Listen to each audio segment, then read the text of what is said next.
everyone, and welcome to A Stitch in Time. Today is Wednesday, April 14th, 2021, and this is episode 178. My name's Carol. I am known on Ravelry as Knits and Pearls, and I live in the Fraser Valley of British Columbia, just a little ways east of Vancouver. We are enjoying just a gorgeous day today with blue skies and sunshine. Mind you, there is a cold breeze blowing, but that's not uncommon this time of year. As long as there's snow on the mountains, we always feel it down here in the valley. But I am just drinking it in and enjoying it while I can, because I know inevitably it's going to be followed by rain. I hope it is as beautiful where you are. I did not think that I had very much to talk to you about this week, and then I started gathering projects together and realized I actually do have 4 projects to share with you, one of which is a finished project and another that just is fresh off the loom. So why don't you grab yourself something to drink, maybe a snack, maybe some knitting, and settle in, and let's talk about some yarny goodness, shall we? Before I show you what I've been working on, though, I have a giveaway to announce. It's a pair of 9-inch circular bamboo needles, and no, I did not go out and buy myself another pair of 9-inch circulars. I was over at my daughter's a couple of days ago, and she pulled these out of her bag and she said, "Mom, would you like these? I can't stand working on them." And I just started to laugh and said, "Well, actually, I just gave away a pair of these on my podcast because I can't stand working on them either." And she said, "Well, here, I'll give them to you and you can give away another pair." So this time around, as I mentioned, they're bamboo. They're US size 1, which is 2.25 millimeter needles. So I'll just take them out of the package so you can get a closer look.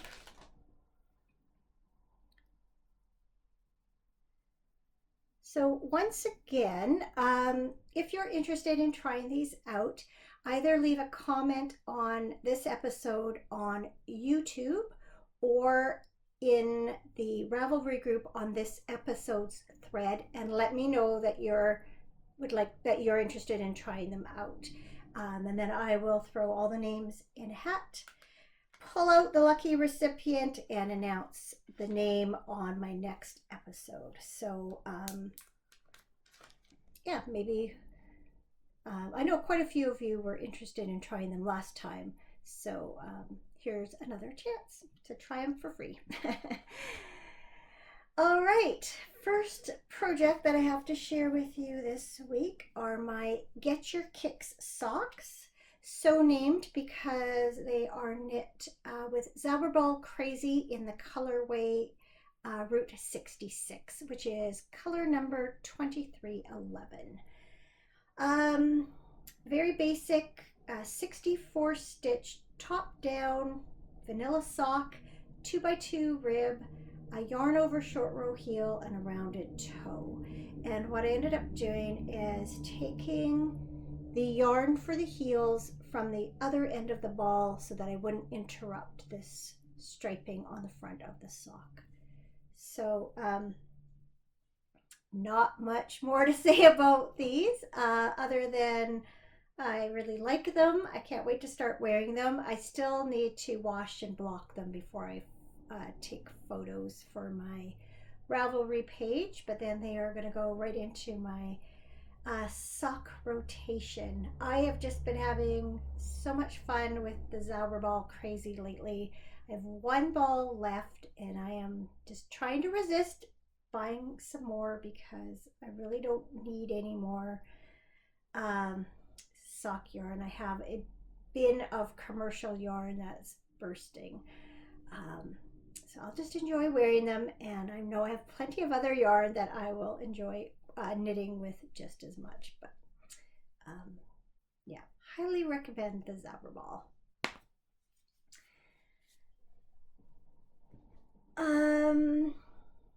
My first work in progress is another sock.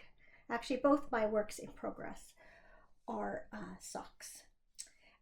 This time it's the Wild Bees Socks by Helen Stewart of Curious Handmade, and that is the third pattern in the Handmade Sock Society collection 4, or the fourth Handmade Sock Society collection. I don't know how to say it, doesn't matter.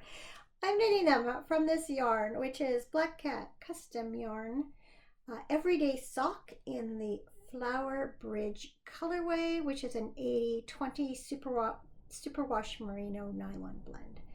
And it's just this beautiful golden yellow with orange running through it. So I have finished sock number 1. As you can see, it is 1x1 twisted rib. It has this beautiful eye of partridge heel and this lovely lace panel that runs down the front of the sock. And I will show that lace panel to you from this angle on sock number 2. And as you can see, the lace looks like a bee, which no doubt inspired its use for this sock. So not a whole lot to say about these other than I'm still enjoying working on them, and I'm very hopeful that I will complete the pair before the 4th pattern in the collection comes out in early May. I think that's when it comes out anyway. And I'm actually really hoping that I'll finish them up before the end of the month so I can enter them in the Fiber Nymph Dye Works Nature Make-Along. March and April's theme is Flora, so because of the colorway name and the color, I can enter it in there. Of course, with the bees, it would really fit the fauna theme too, which is May and June's theme. But I'm pretty sure you have to start the project and finish it within the time period. But yeah, I'm enjoying that. I see that had a newsletter. Helen Stewart is going to be doing another Shawl Society, and it sounds like it'll be a similar theme to the Sock Society. She usually does that, kind of ties the two together. So she's given us a hint of the yarn that we'll need for the first shawl, but I haven't really started going through my stash, and I'm not sure I would have enough of anything because it takes about 2.5 skeins of sport weight yarn for the first pattern, and could probably get away with 2 skeins of fingering weight though, so, just judging by the yardage. So I'll have to see what I've got, but it's kind of in the back of my mind now because of course I have to do the Shawl Society. I really enjoy your patterns and the collections, and I think they're a really good value. My second work in progress is a pair of Scrappy Socks that I'm knitting from the leftovers from my Perfect Blend shawl that I showed you last week.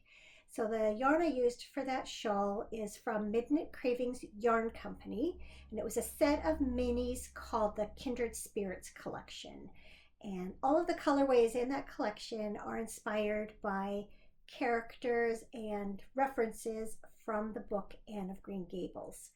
So once I finished my shawl, I weighed my leftovers and determined that I would have enough left for a pair of socks. The only thing was I had very little yarn left from the, or in the afternoon tea colorway. But I did happen to have some leftovers from another mini skein of afternoon tea in a different yarn base, and I had gotten that as part of a sock set. So even though it was a different yarn base, it was still a fingering weight sock yarn. So I decided that it would be fine, and that I thought of maybe what I would do is knit heels and toes out of it. I thought I would have enough to do that. So I ended up weighing the rest of the other yarns and dividing them in half. And the way it was going, I was thinking that I would have enough yarn to just knit each leftover into a stripe, and I would have basically all 12 colorways showing up once throughout the whole sock. And then when I started knitting, I realized that I had quite a bit left over of some of the colorways, and I was going to end up with some really wide stripes. So I decided instead to divide those yarn balls in half again and knit some narrower stripes. And then I thought, well, then I would be able to have each colorway show up twice throughout the sock. So this is my first go round after doing that. So as you can see, I've got afternoon tea for the toe. But then I realized that even after dividing the colorways in half, some of them were still pretty hefty, and they were knitting up into quite wide stripes. And if I did this, I still would not be able to repeat each colorway twice throughout the sock. I was going to end up with basically putting them all through once and then maybe having to add a few more rows of the first colorways. I didn't really want to do that.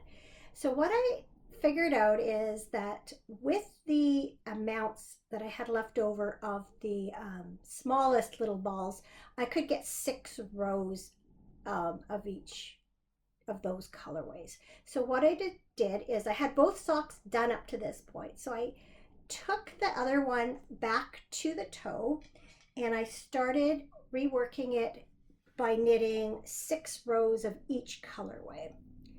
And so here I've got each colorway knit through once. So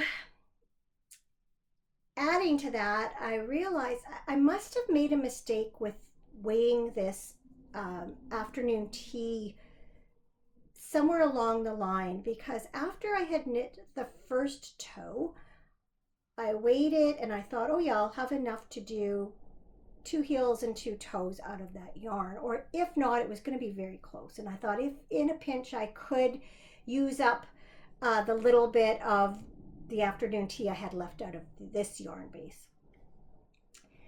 But after knitting both toes, I wasn't sure that I was going to have enough. But then I remembered that I also had some leftover afternoon or amethyst brooch from another project, and it was in the same base as the rest of the sock. So I dug that out and I had lots of that. So I decided to do the heels out of that colorway. So as I'm knitting along, I'm getting closer and closer to where I had to insert the heel, and I thought it might work out if I knit 3 rows of the amethyst brooch, did the short row heel, and then knit 3 more rows. So I was essentially inserting the heel in the middle of that stripe. The only thing was it was slightly shorter than it usually is when I insert the heel for my foot. So I didn't know if it was going to end up being too short. So I thought I would just try it out and see how it went. And I've tried it on, and even though it means it stretches slightly more on my foot than I would normally have a toe-up sock do with the heel, it's fine. It doesn't, the heel doesn't slip down on my foot at all. It will be fine. So I was just really happy with how that worked out. So I'll show it to you on the sock blocker. You might get a better look at that. Yeah, so yeah. So as you can see, whoops, my needle there. Yeah, so as you can see, the heel is kind of inserted in this stripe here. And it was all one continuous length of yarn, so it meant I didn't have to weave in ends from the heel at all. And so now what I'm going to do, I guess it goes that way. Now what I'm going to do is start over with the afternoon tea, and I'll use this other yarn, and that'll be fine for one stripe. And I'll work these stripes through again. And depending on how long the sock is when I'm finished, if I feel like I want it to be a little longer, I'll do the cuff out of this afternoon, or I keep calling it afternoon tea, this amethyst brooch colorway. So It would go just fine with this last stripe anyway.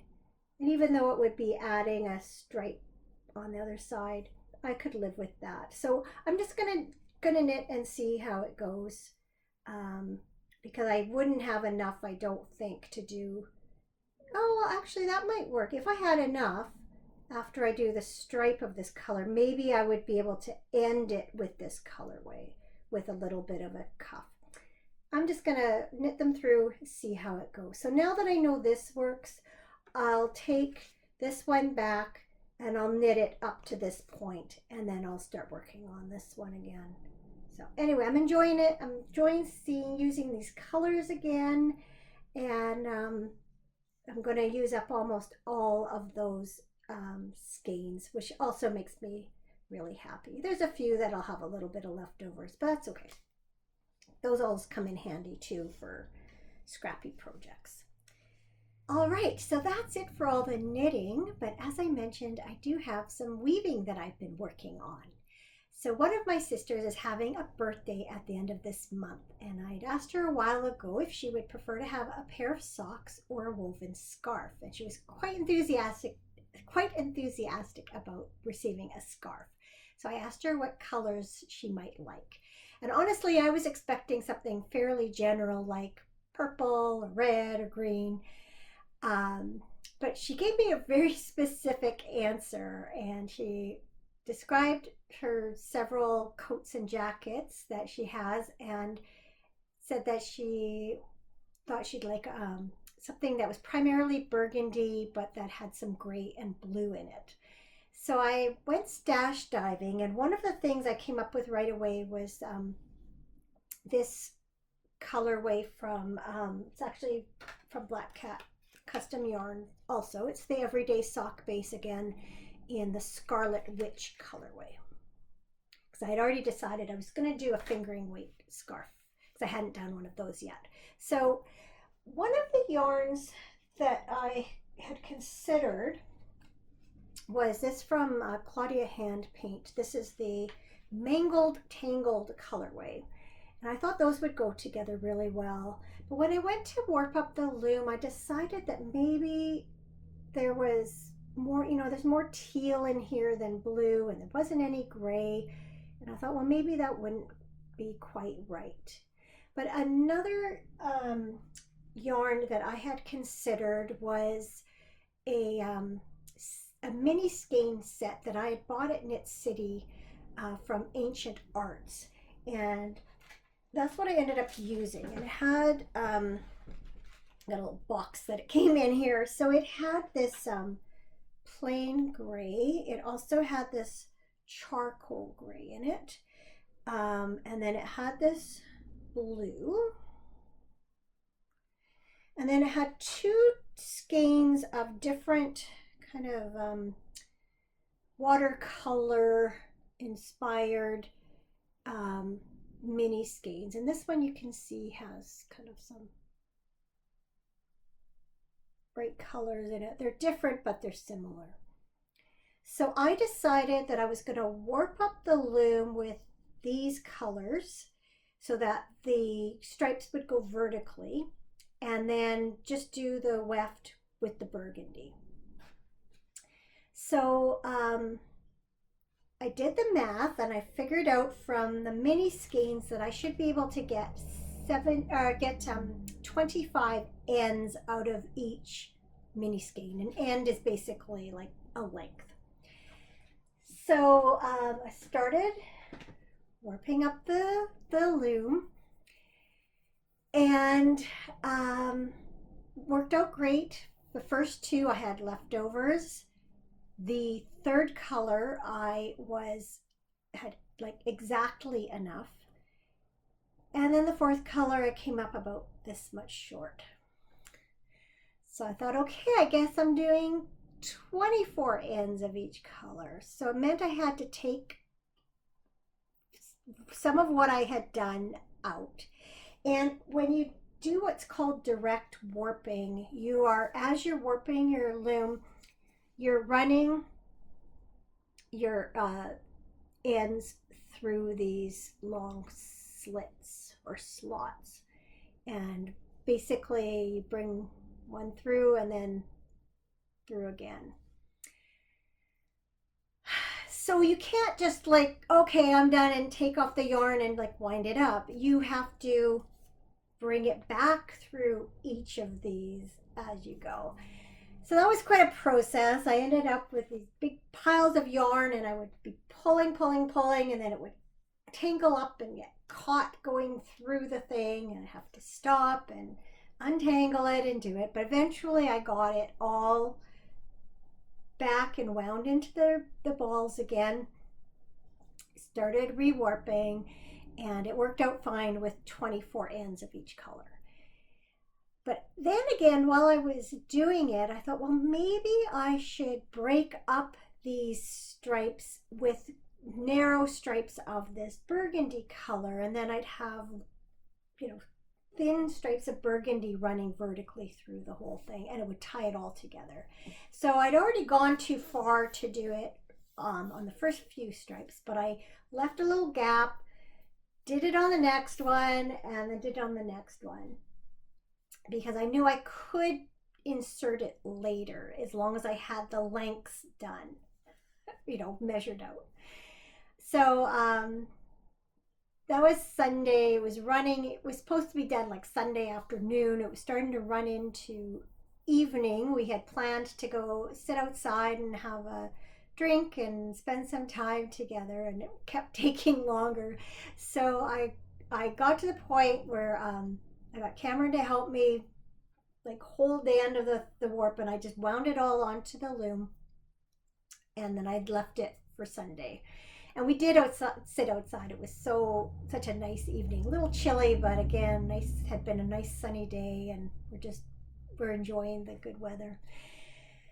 So anyway, Monday morning, then I proceeded to warp up the loom. And what you do, you cut the ends, and then you feed. You have one end that's fed through the slot, then you have to thread every second one through these little holes. And then because I was inserting these burgundies, it meant like shifting some over and shifting some over. But in the end, I got it all worked up, and I started weaving. So that was Monday, and I worked on it quite a bit on Monday and a whole bunch yesterday. And so before bed, I had finished the actual weaving, but I wanted to do some hem stitching to finish it off. And so I waited to do that until this morning so I could do that with sort of a clear mind. So this is how it turned out. See, I ended up putting the colorful skeins on either end. And then you can see you've got the blue here, the pale plain gray here, and then the dark gray here. In retrospect, I probably should have done more thinner stripes. It might have looked better if I had broken these up. But it was too late. Once I'd warped it, I'd made my decision, and I mean, it's fine. I'm just thinking next time, rather than do that, I probably would do some thinner stripes of each color, and maybe even make them different widths, not all the same. But it is what it is. I'm pretty pleased with it. I'm always struggling with my edges. They're tricky, but I'm happy I did hem stitched at the beginning and at the end, just to make sure that nothing was going to come apart. So I'm getting better at that, although I have to always look at instructions every time I do it, even between like one end and the other. And then what I decided to do is I'm going to do a twisted fringe again. So I started doing that this morning too, just playing with it. So where I can, I'll stripe two of the burgundy with two beside it. And then this is like 4 strands, 2 and 2 that are twisted together and then twisted again. Some of the areas I kind of had to borrow from one side. So some of these, one of these or two of these tassels will end up being like 3 strands of yarn instead of 4, but it's not going to matter. I just wanted it to not end up. I had one place where I was going to end up with um, 3 colors in one fringe, and I didn't think that would look very good. So I'm just kind of doing a little color management. So once I twist up all the fringe and trim all the ends close to the knots there, then I will soak this and lay it out to dry. And as always, the weaving, it always drapes more after it's been washed, and softens up and blooms. So I'm looking forward to seeing it when it's all finished. So as soon as I can get that done, I will get it into the mail. It has to go all the way to Toronto. So hopefully it will reach her by her birthday. I plan to work on this later today and hopefully finish up the fringe. And then if I soak it tonight, it dries tomorrow. I should hopefully be able to get it off. See, today's Wednesday, so hopefully by Friday, maybe Saturday. So yeah, it's been kind of fun. It was fun to get back at the loom, and it's making me itch to put another project on there now. So now I've got to think about what else I'm going to do. It would be fun to try out my new reed with the different size openings, use a mixture of, thick and thin yarns. But maybe I'm better off just doing another fingering weight project first and something fairly basic. I don't want to sort of bite off more than I can chew. I'm still working on the technique part of it to try and, have nice edges, and they're not where I want them to be, but from what I understand, that's something that weavers are never really satisfied with. So, and that's it for all the yarny talk. As for what's been going on around here since we last spoke, it's been a strange last few days. So it's turned out that Cameron's had to work out of town this week, and probably will be next week too, at least for a few days. And normally I'm here on my own during the day, but it's been really strange to have him gone in the evenings. Normally, when he's away for a few days, I actually find it kind of liberating. I can, do what I want when I want. I don't worry too much about meals, especially dinner, and, trying to have it ready soon after he gets home from work and all of that. But I think it's probably partly because we've just spent so much time together this past year because of COVID.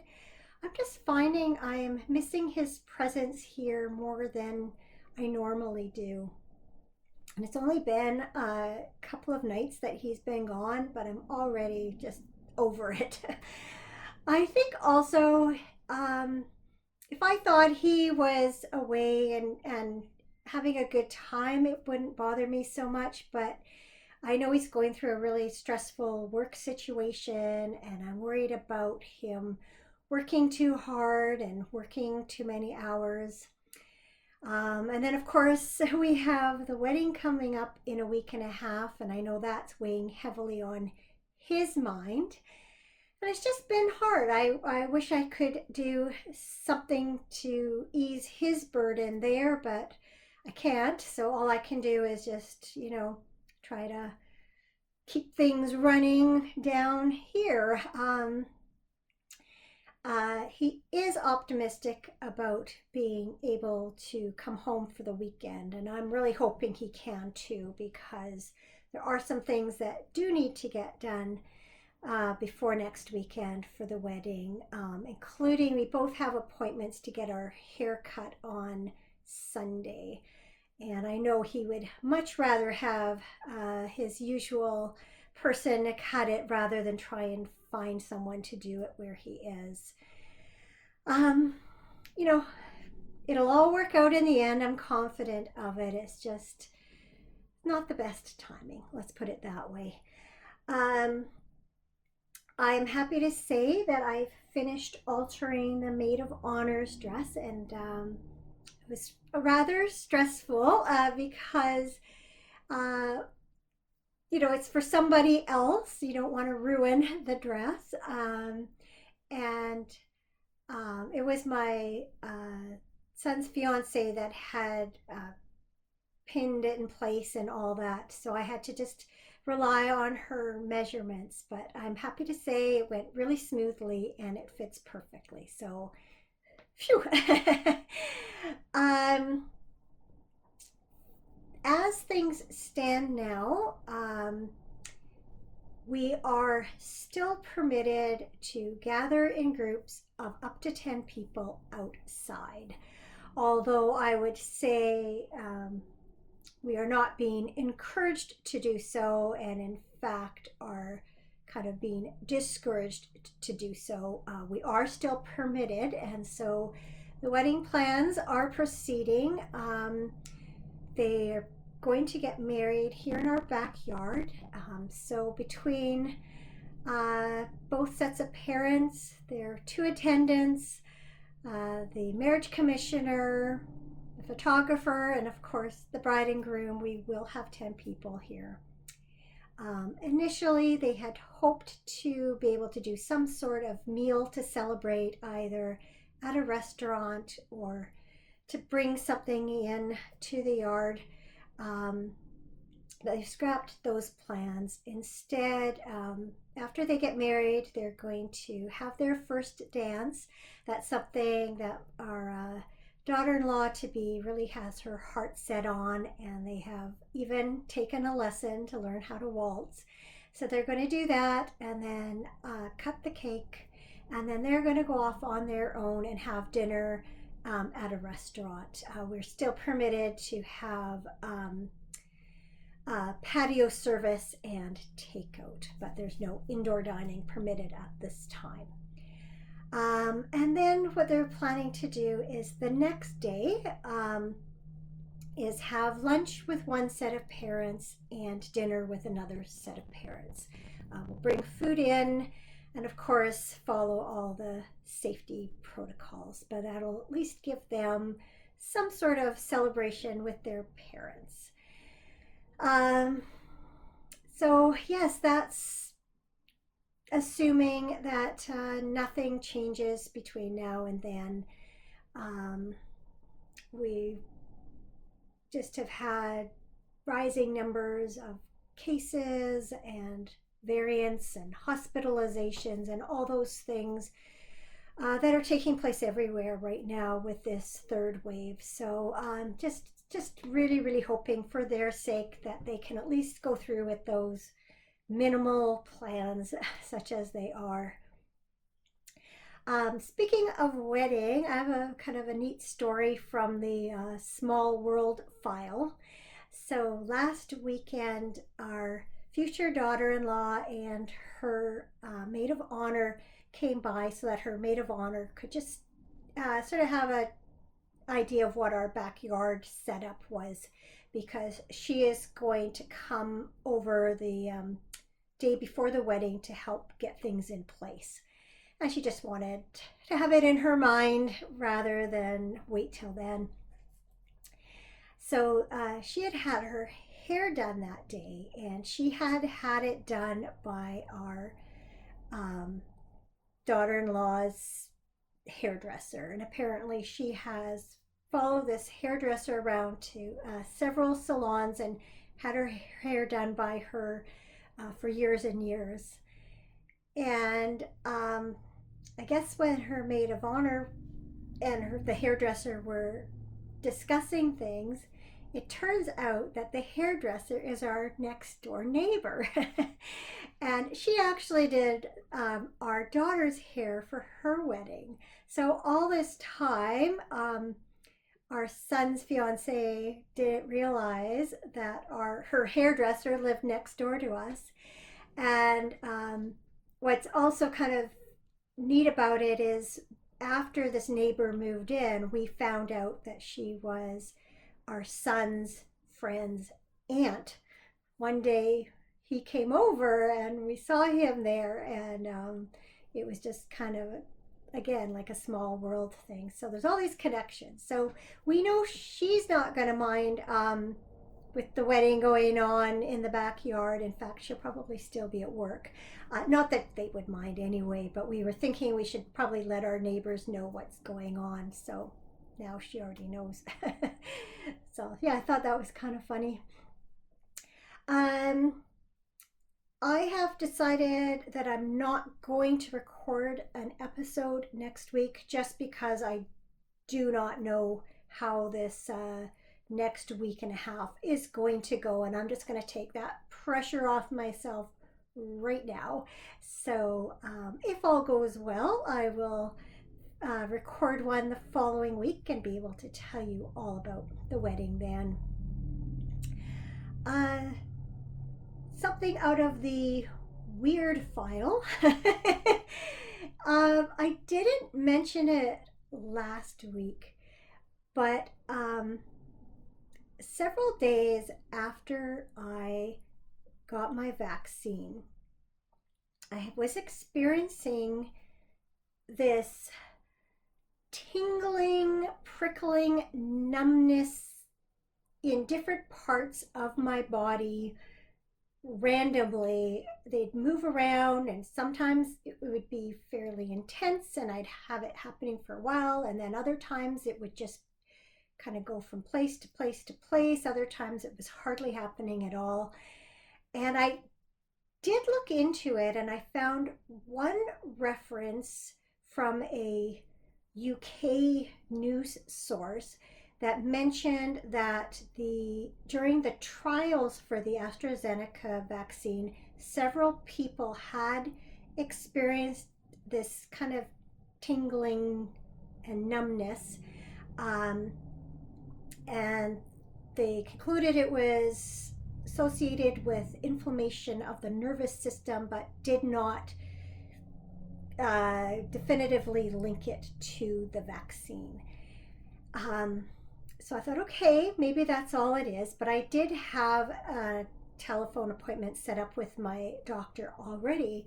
So I mentioned it to her.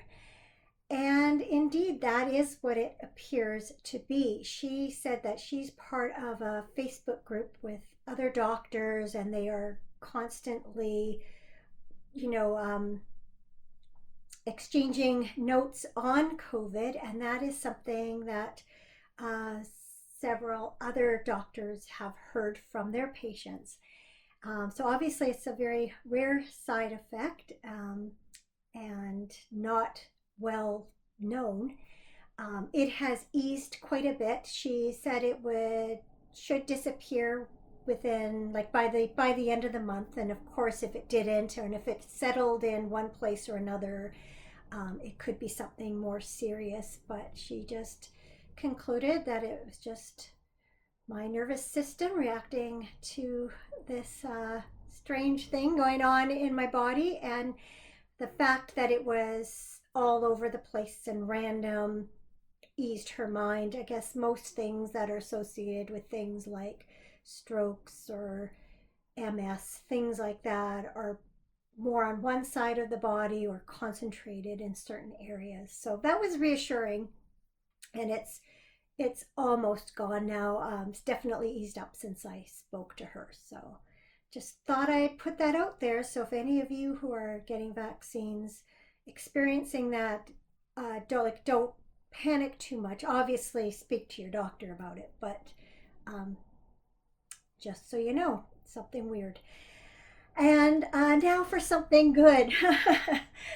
um, I just thought I would include some pictures of our spring bulbs. Mostly I have daffodils. I planted some in the fall, some more bulbs.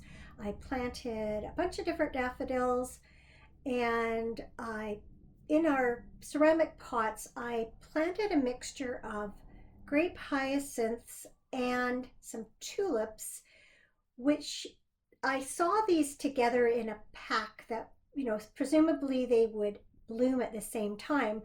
But because I was getting so many, I just decided to buy a pack of the hyacinths and a pack of some tulips and plant them together. And as it turned out, a lot of the tulips didn't end up coming up. And the ones that did are not anywhere near blooming yet. But I do have 3 pots full of grape hyacinths, and they are just starting to bloom now. They look really lovely. Um, and I bought an assorted pack of daffodils. There are several different kinds in sort of groupings. And then I'd had under the tree in the front, years ago, I had bought again a pack of daffodils and tulips that were meant to go together. And the tulips were getting, the daffodils were getting a little bit thin. So I found some similar ones, or I hoped they were similar, and planted those. And as it's turned out, those have all come up again together, and they're looking really nice. So I'm just going to include a picture of some spring flowers here and hope you enjoy them as much as I do. And on that note, it is time to say goodbye. I am really hungry. It's time to go have something to eat. One advantage of Cameron not being here is I can take as long as I want to get this edited and uploaded, and don't feel like I have to work around dinner preparations and all that as I usually do if it's running later into the afternoon. Not that he minds. I have to say, I put that onus on me. He's so easy about stuff like that, thankfully. He's very easy to live with, so and very accommodating, but I always hate to see it cut into what's supposed to be our time together. So, especially mealtime. Anyway, I am now nattering on here, so I'm going to say goodbye. Wish us luck, weather-wise, regulations-wise, all of that. And I hope to see you again in a couple of weeks. Take care till then, and thanks so much for watching. Bye.